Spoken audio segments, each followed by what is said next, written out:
నేటి బాలలే భావి భారత పౌరులు, నవ సమాజ నిర్మాతలు. ఘనంగా గ్రంథాలయ 58వ వార్షికోత్సవ ముగింపు వేడుకలు. ముఖ్యంతిథిగా 40వ వార్డు కార్పొరేటర్ గుండపు నాగేశ్వరరావు.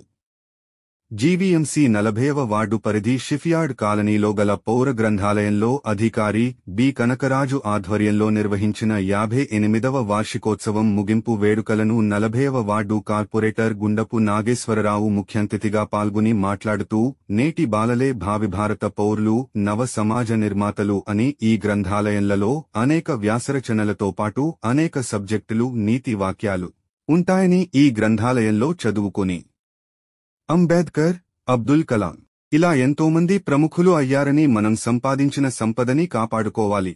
కాని మనం చదివిన చదువు మనల్ని కాపాడుతుంది. మీరంతా మంచి విజ్ఞానులై పేరు ప్రతిష్టలు తెచ్చుకోవాలని కోరారు. అనంతరం అనేక పోటీల్లో పాల్గొన్న విద్యార్థులకు బహుమతులు, సర్టిఫికేట్స్ అందజేశారు. ఈ కార్యక్రమంలో షిప్యార్డ్ ఇంటర్ ట్రేడ్ యూనియన్ ప్రధాన కార్యదర్శి మూర్తి, జిల్లా వైఎస్ఆర్ టీయూసీ కార్యదర్శి Kamal Naidu, ward YSR Congress party vice president Dandi Shyam, పశువుల డాక్టర్ సునీల్ కుమార్ మాస్టారు, రవికిరణ్ మరియు విద్యార్థులు తదితరులు పాల్గొన్నారు.